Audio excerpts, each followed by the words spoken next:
Starfield has limitless possibilities, which actually makes it a bit hard to know what you should do first. So here are a few suggestions just to get you off to a good start. When you're choosing the traits for your character in the character creator, I would really recommend that you guys pick up kids stuff. It might seem like a bit of a drag having to pay 2% of your credits to them every single week, but this trait is so surprisingly OP that they more than make up for it. Not only do your parents crop up everywhere with some pretty hilarious dialogue, they also provide some incredible unique rewards, like this unique weapon in the form of Sir Livingston's pistol, and even a ship later on down the line. Honestly, it's more than worth the meager amount that you actually send home to them in the long run. In Starfield and in chocolate bars, a boost can give you the edge. The boost pack skill has to be one of the first things that you spend a skill point on. You're not going to be able to use a boost pack without it, and trust me, you're going to want to. They provide you with a major edge in combat by allowing you to rain death down on your enemies. It can also help you avoid taking damage from steep falls and landmines. Plus, zipping around in it is just really, really fun.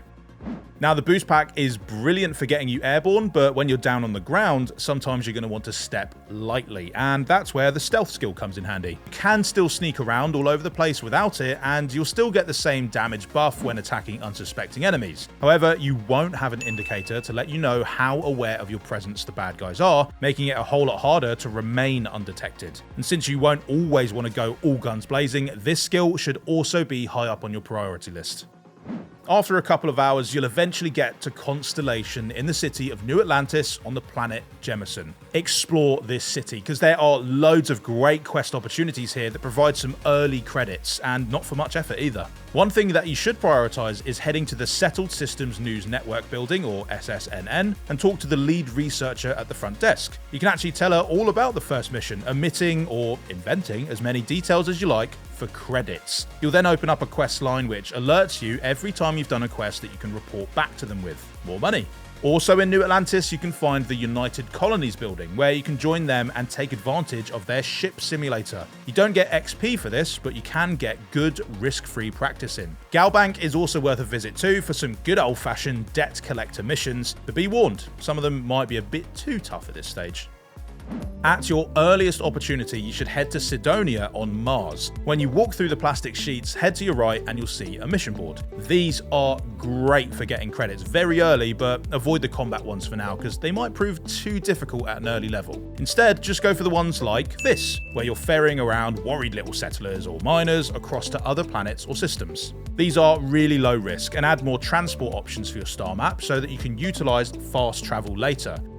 Soon after you visit the Constellation Lodge, you'll be able to upgrade the Frontier's shield, and you're going to find this very useful in early space combat, as otherwise your shield can get eaten through very, very quickly. After your ship shield goes down, that's actually when you start to lose power modules, so it's essential that this is as strong as possible and always powered up to max. Without upgrading with credits or following your skill line, another early way to beef up your shields is just to have Vasco on board your ship. His shield system's rank 2 skill improves your shields by 40%, so he's a great noble protector.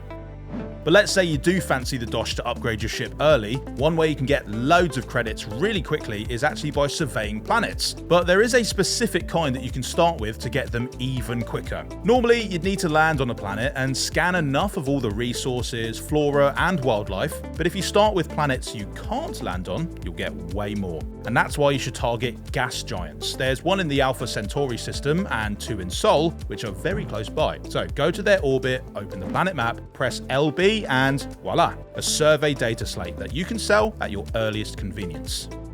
Where you can, you should try and get in loads of food for healing's sake. But one surprisingly useful resource is wine. It's not going to heal you and is in fact detrimental to your O2 intake, but it does give you a surprising perk for persuasion. In fact, most booze does, becoming 9% better for 5 minutes. Couple that with some business or corporate apparel, which tends to give you around a 5% boost, and persuasion checks become a little bit easier even if you haven't invested in the skill.